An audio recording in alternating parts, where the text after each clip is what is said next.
But this will trigger the Lexus RCF safety car. Oh, that's big. That is a very big crash.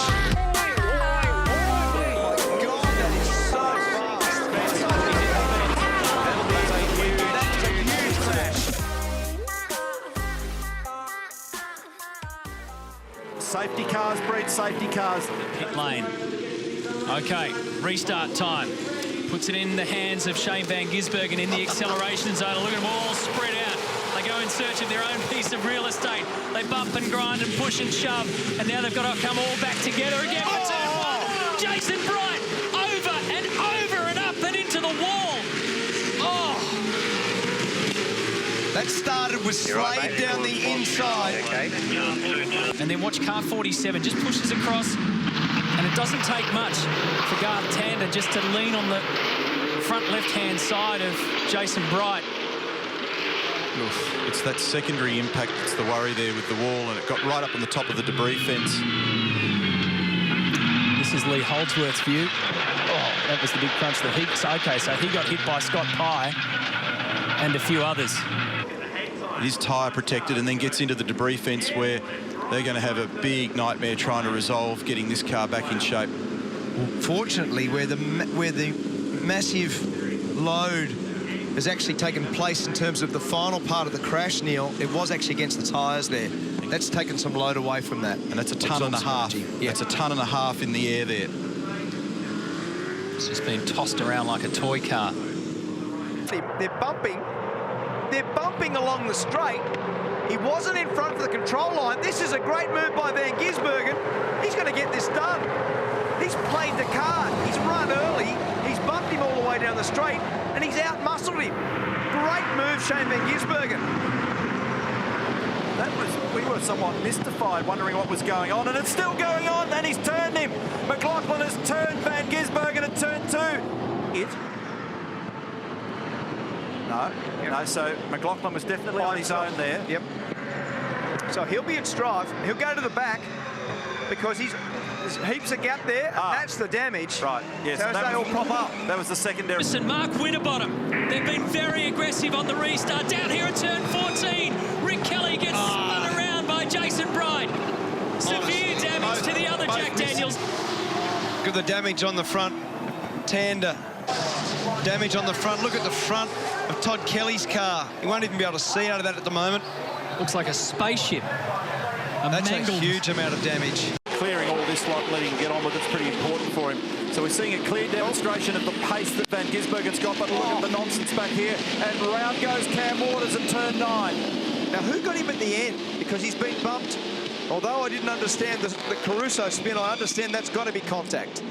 So right at the end, there was 3 or 4 cars all having a dive. I think it may have been Lowndes round. So did that come from the inside tyre or the inside curb? More trouble. More trouble now. Is that Tander or Golding? That'd be Golding. Damage to the right front corner of that car. And more trouble this time. We've got Stanaway in the... I thought that... But here we go. There's a little bit more to unfold here. So... that's what happened to Coulthard. So he climbed over Richie Stanaway. That's the reason for the damage. That bunched the pack up. So once they all got tightened up, then it all ended up unnaturally bunched together at turn 5. And it was Golding and Stanaway and Hazelwood, all 3 rookies. It was a all rookie together. pie, and they were just all locked together. And Stanaway ricochets to the outside, ends up in the tyre wall. That was a clumsy pass by Fabian then. Yeah, and Craig Lowndes is out of sequence. He's down the order at 16th, and he's gone. Shane Van Gisbergen has gone down the escape road at 23. How did that happen? That's unbelievable. The man you put your money on, the guy who's the master of the wet conditions, goes off. Now Tander's spun. Boston's involved. Cam Waters involved. Can you believe the chaos we've got going in this race? I cannot believe it. Safety cars breed safety cars. That's big problems for Chaz Mostert. Michael Caruso will be lamenting the fact that he had a 3/4 of a second lead. Oh, there was a bit of bip. Oh, Van Gisbergen and Caruso were actually rubbing. Oh, there's contact also. That's Scott Pye against the fence. They're all rubbing in. This is Dodgem car stuff. That's Whincup with him. This will be very controversial later because Van Gisbergen has made why. Look at this. This is wild. This is Whincup now. Watch the contact. Now bang, he goes in the fence. That is, look at that's the damage. Yeah, because what Scott spotted him, didn't realise he had a run. Cleaner than yesterday. So the safety car being released earlier and the annunciation for all to hear. Away goes Craig Lowndes. Look at Todd Kelly, covers down the inside, and he's got Mark Winterbottom applying huge pressure to the back of the Nissan on the run down to one. Oh, he's punched him off the road. He's given him a monstrous hit. What an unbelievable save by Todd Kelly. Race fans rejoice over the amount of car control to save that car, and slides down the inside of Slade. So Lowndes with a big gap to Slade. Now Courtney's going to fire down the inside. McLaughlin caught in there. There's going to be contact. High into the side of Caruso. That was always going to happen. He was in the grass.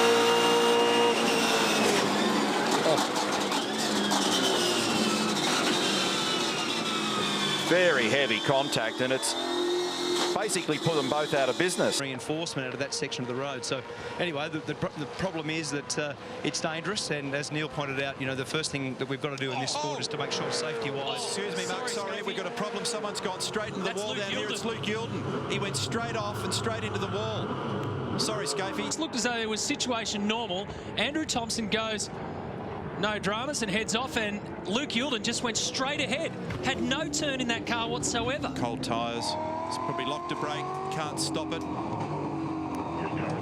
Yeah, just with Will Davison. Will, any idea what happened there? No, obviously.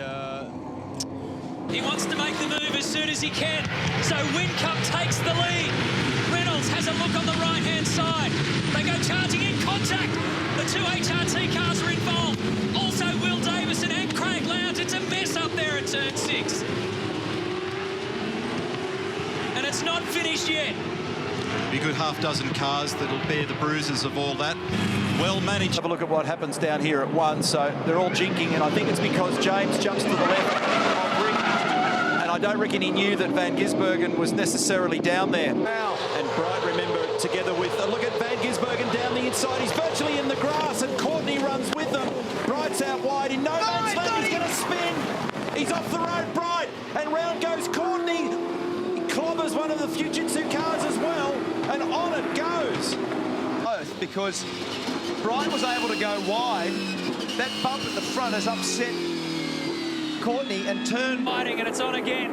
Now, what happens here on the restart? James Courtney leads the race. And after the control line, they told Van Gisbergen to make sure that he cleared the space so that the leaders could get on with it. Murphy in trouble and goes off at turn 1 and in the wall. Damage to the back of the Sprint Gas car. What a disaster.